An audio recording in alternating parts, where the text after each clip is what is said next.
Hello everyone, welcome back to the channel where we are solving Maths NCERT Class 9 solution. Uh, we are solving start question of the end of chapter exercise of chapter 1. Start reading the question कि हमारे question में क्या है. इसलिए हम सारे start question करेंगे, ठीक है, and then we'll start a new chapter soon. Now, what is the start question? Question number 6 saying कि are the points M, A, G on the same straight line? Suggest a method to check this without plotting and joining the points. तो okay, अब यहाँ पे हमारे पास क्या बोल दिया गया है कि we have to check whether जो M है, ठीक है, M जो कि हमारे पास क्या है, M हमारे पास है -3, -4, A हमारे पास है 0, एंड G हमारे पास है 6, 8. Whether these points are on a straight line or not. So हमारे पास पॉइंट है MAG जिसको हमें बिना प्लॉट करे बताना है कि क्या ये स्ट्रेट लाइन में है या नहीं. तो फॉर दैट अगर हमें पता है कि स्ट्रेट लाइन जो होती है उसमें हमारे पास अगर हम M, A और G को इसी तरीके से अरेंज कर दें तो हमारे पास क्या हो गया, M से लेकर A तक का एक लाइन सेगमेंट है और A से लेकर G तक का लाइन सेगमेंट है.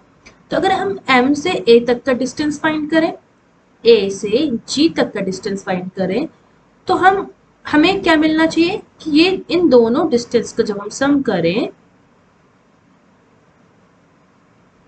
किसके बराबर होना चाहिए, MG के बराबर होना चाहिए, है ना. ये हम समझ सकते हैं कि अगर दोनों लाइन सेगमेंट है और M to G है जिसमें A डिवाइड कर रहा है तो M से A तक का डिस्टेंस और A से G तक का डिस्टेंस सम करने पर M से G के बराबर होना चाहिए, डिस्टेंस के बराबर होना चाहिए. तो वो ही हम चेक करेंगे यहाँ पे, ठीक है. तो चेक करने पर हम यहाँ पे क्या करेंगे, देखो हम सबसे पहले डिस्टेंस फाइंड करेंगे M A का, ठीक है. तो डिस्टेंस फॉर्मूला हमारे पास जो है उसकी वैल्यूज पुट कर देंगे. x2 माइनस, अभी हम MA की बात करें तो MA के कोऑर्डिनेट देखेंगे, ठीक है.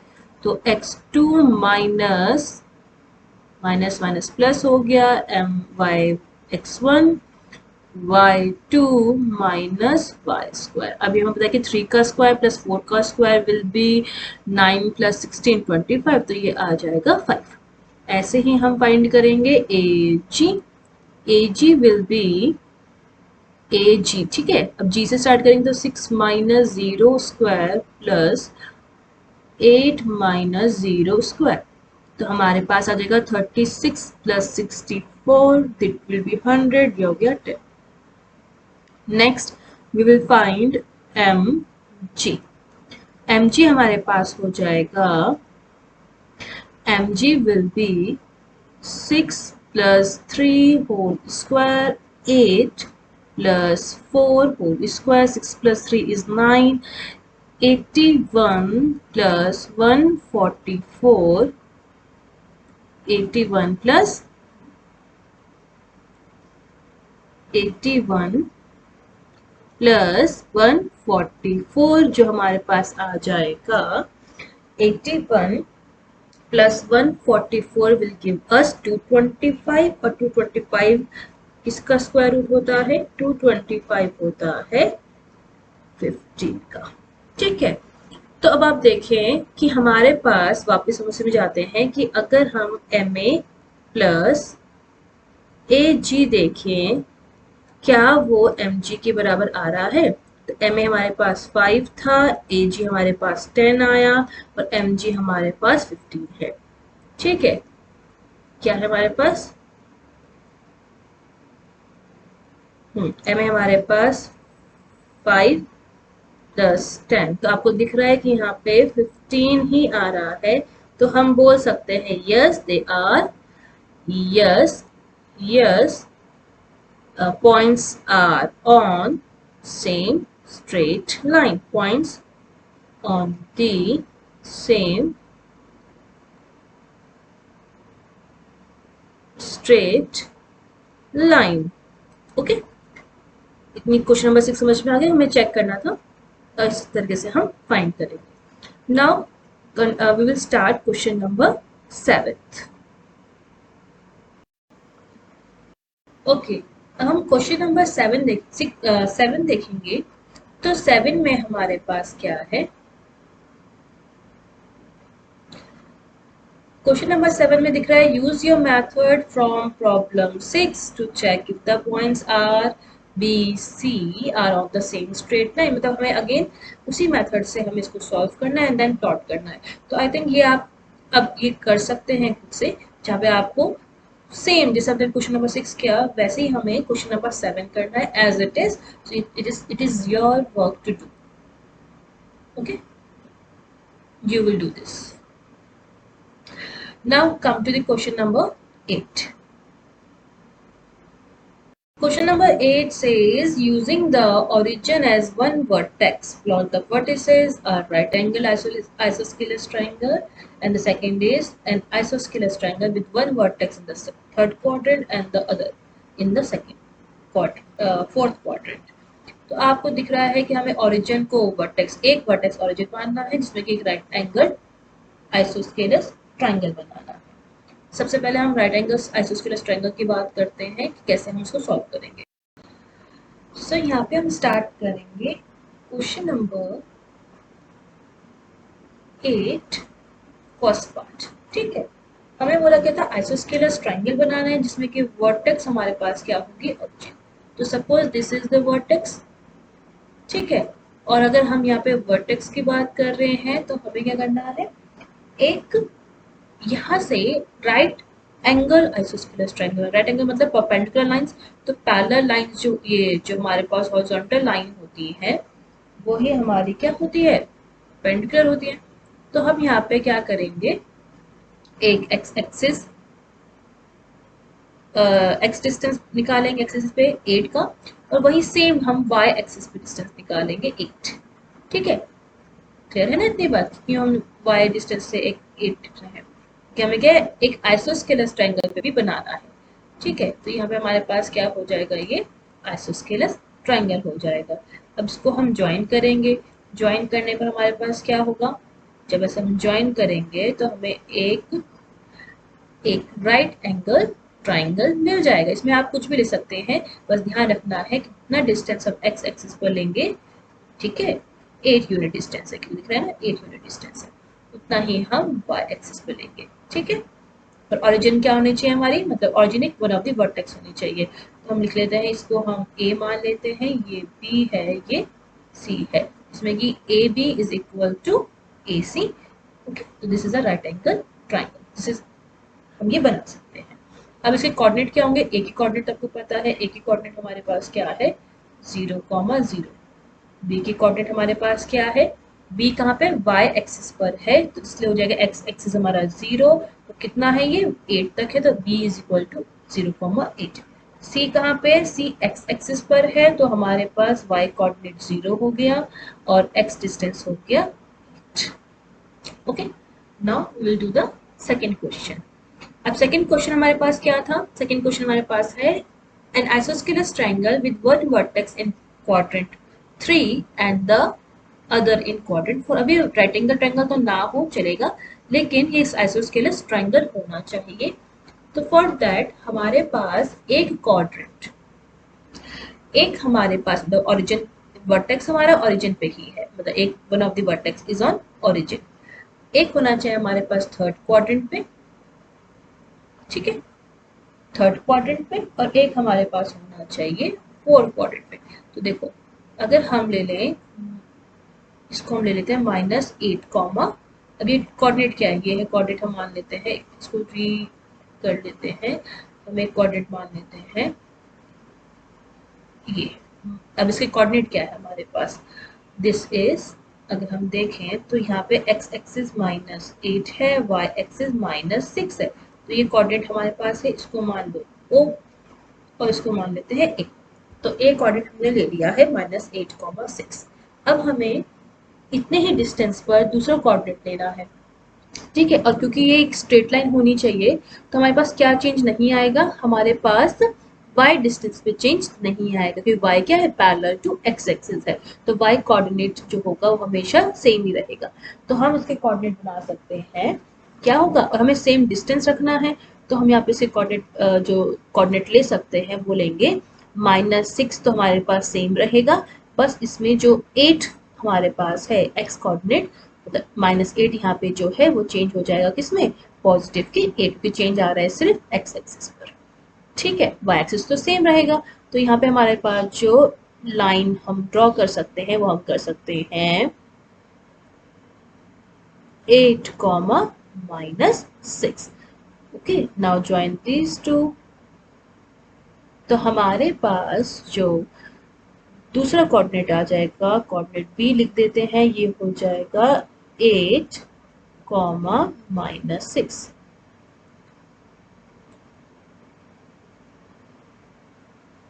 Okay, so we got a isosceles eighth second part जो हमारे पास है वो हमें क्या मिल गया, एक आइसोस्केलस ट्राइंगल है जिसमें कि वर्टेक्स ओरिजिन पे है। एक हमने कोऑर्डिनेट, अब आप कोऑर्डिनेट कुछ भी ले सकते हो अपने हिसाब से, लेकिन थर्ड क्वाड्रेंट पे ही लेना है, ठीक है। This is the first quadrant, this is the second quadrant, ये हमारे पास थर्ड क्वाड्रेंट है, ये हमारे पास फोर्थ क्वाड्रेंट है, तो हमें इन्हीं क्वाड्रेंट पे लेना था।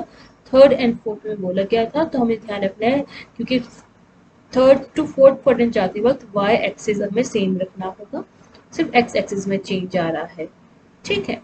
तो this is the question number 8 second part. Next will do the next question.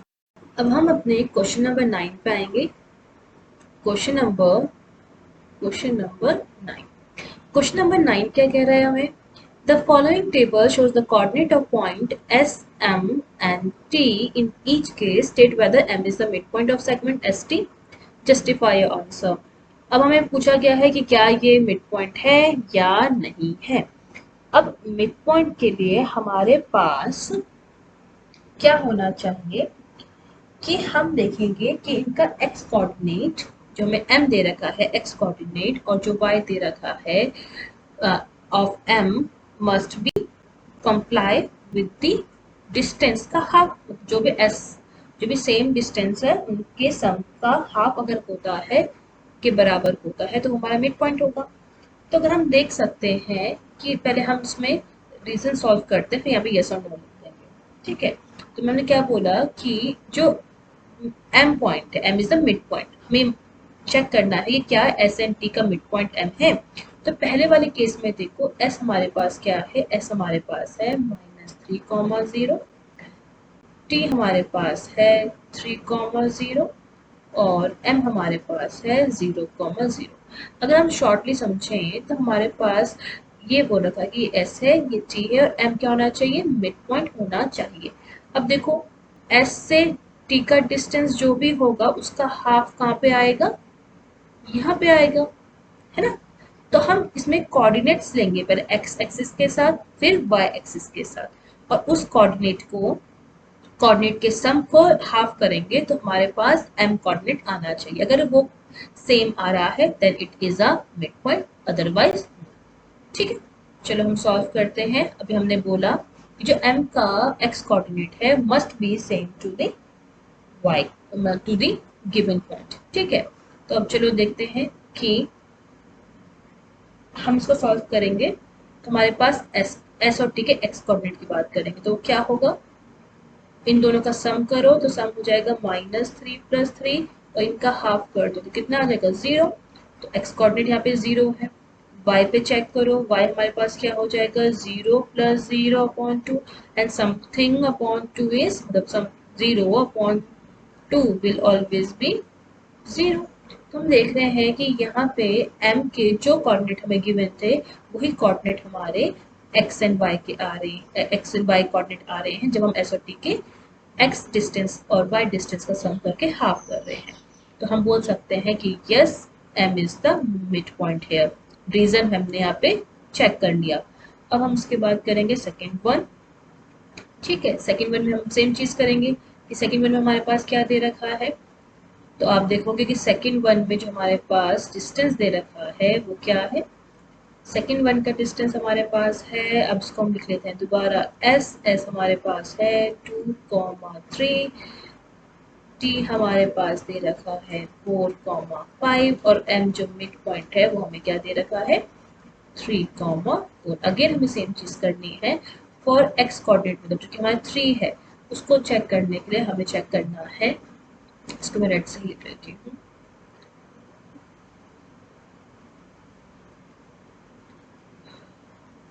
तो यहाँ पे हमारे पास एम मिड पॉइंट है 3,4। सो यहाँ पे x डिस्टेंस फाइंड करने के लिए हमारे पास होना चाहिए sum of x distance of S and T, that is 2 + 4/2। Half कर देंगे तो आ जाएगा 6/2 विल बी 3। ये तो सेम आ रहा है x के बराबर।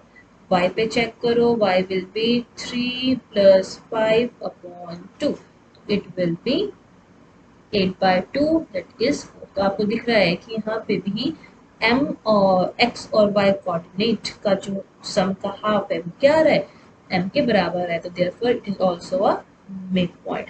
ऐसे ही आप क्वेश्चन नंबर थर्ड इसके ही अदर टू पार्ट्स को सॉल्व करेंगे।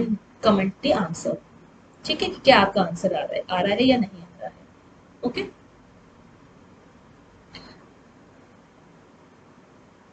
पूछा गया है कि क्या हम in the in the in this part में पूछा गया है when m is the midpoint of st can you find any connection between the coordinates of m and st। तो हमें क्या रिलेशन मिल रहा है, हमें रिलेशन मिल रहा है कि अगर हमारे पास कोई दो पॉइंट है s एंड t, सपोज हम उसके कोऑर्डिनेट ले लेते हैं, s का कोऑर्डिनेट ले लेते हैं x1, y1 एंड t का कोऑर्डिनेट हम ले लेते हैं x2, y3। 2 पॉइंट्स है, इनके बीच अगर m लाई कर रहा होगा, इट मिड पॉइंट होगा, तो हम बोल सकते हैं कि x1 प्लस मतलब दोनों के x कोऑर्डिनेट का सम करके अगर हम डिवाइड करेंगे तो वो m के x कोऑर्डिनेट के बराबर होगा, ठीक है। और वैसे ही अगर हम t कोऑर्डिनेट की बात मतलब m के y कोऑर्डिनेट की बात करेंगे, m के y कोऑर्डिनेट की अगर हम बात करेंगे तो वो भी क्या होगा, s एंड t के y कोऑर्डिनेट के सम का हाफ हमारा y कोऑर्डिनेट होगा। तो ये रिलेशन हम बोल सकते हैं कि हमारे पास आ रहा है, ठीक है। तो यहाँ पे हम लिख देंगे m हमारे पास होगा x1 + x2 अब half y1 + y2। okay, this is the connection between the coordinates of m, s and t, और यही हम आगे जाके मिड पॉइंट फॉर्मूला बोलते हैं, ठीक है। तो आगे हम अप्लाई करते हैं क्लास 10th में। अब इस बार आपको ये समझना है कि क्या है, ठीक है। सो यहाँ पे हमें दे रखा है क्वेश्चन नंबर 10, हमें समझना है। उससे पहले हमने क्वेश्चन नंबर 8, 9 किया, तो वहाँ पे हमें स्ट्रेट लाइन के बारे में समझ में कि स्ट्रेट लाइन क्या होती है। फिर उसके बाद क्वेश्चन नंबर 9 में हमने समझा एम का मतलब मिड पॉइंट का रिलेशन क्या होता है दो पॉइंट्स के बीच में, अगर वो कोऑर्डिनेट एक्सिस में है, कोऑर्डिनेट्स गिवन होंगे उसके। तो वैसे ही अब क्वेश्चन नंबर 10 में हमें दे रखा है कि हमारे पास कोऑर्डिनेट ऑफ बी हमें फाइंड करना है, ठीक है, और ए और बी के बीच में हमारे पास एम एक मिड पॉइंट है। मीन्स हमें मिड पॉइंट पहले दे दिया गया है और बोला गया है कि वो ए और बी के बीच में कहीं लाई कर रहा है, हमें बी के कोऑर्डिनेट बताने हैं बी क्या होगा, ठीक है। तो we will solve the question using the above question number 9th solution relation mid point. Okay, तो आपके हमारे पास क्या था कि ए और बी हमारे पास दो कोऑर्डिनेट्स थे और उन कोऑर्डिनेट्स का हमें रिलेशन बताना था। हमें रिलेशन पता है कि m जो कि मिड पॉइंट है उसका रिलेशन हमारे पास क्या था कि m का रिलेशन मींस m कोऑर्डिनेट हमारे पास होता है, अगर हम देखें तो वो होगा x1 + x2/2, y1 + y2/2, है ना। और ये हमारे पास है क्या x1 x2, x1 is the right coordinates मतलब a का कोऑर्डिनेट है और ये हमारे पास क्या है x2 y2 b की कोऑर्डिनेट्स है। तो हम अगर अपने रिलेशन को रखें और यहाँ पे हमें x एंड y हमें पहले से गिवन है, दे आर -7 एंड 1, है ना। क्या गिवन है हमारे पास? हमारे पास गिवन है, इसको तो समझते हैं, -7 एंड 1। ओके, बस यहाँ पे हम इनको कंपेयर करके सॉल्व करेंगे। अगर हम x का कोऑर्डिनेट को कंपेयर करें तो हमारे पास -7 किसके बराबर होगा? x1 plus x2, that is 3 plus -7 and divided by 2। और y कोऑर्डिनेट को कंपेयर करें तो 1 will be equal to y1 plus y2 divided by 2। Okay, अच्छा, सॉरी, ओके, सॉरी। यहाँ पे हमारे पास क्या होगा, एक मिनट।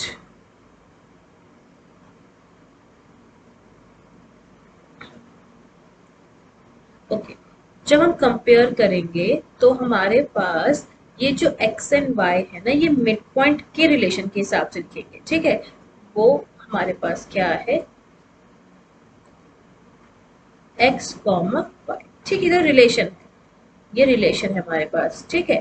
पर यहाँ पे हमें जो b हमें दे रखा है, वो हमें दे रखा है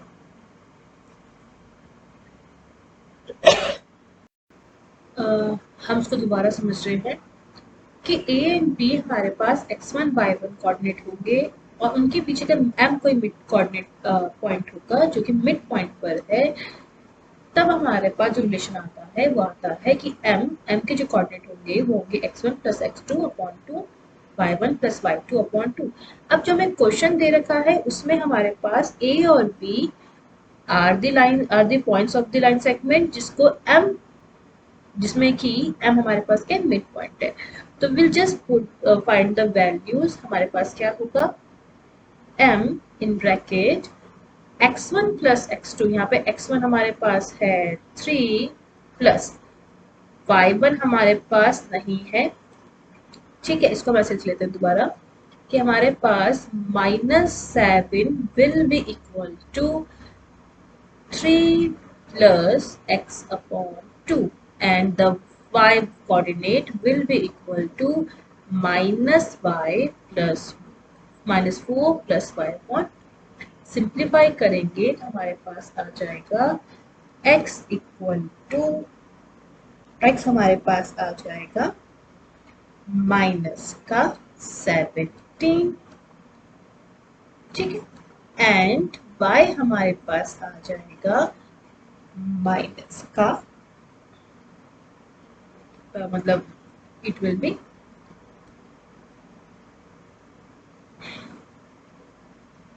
6।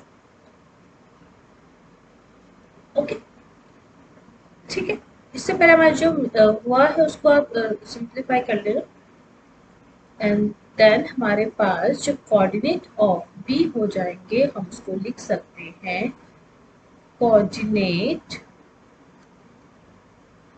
ऑफ बी हमारे पास हो जाएंगे -17, 6, ठीक है। चलिए आज के लिए हम इतना ही क्वेश्चंस करेंगे, question number 10 and then question number 11, 12, 13 together in a video, longer video.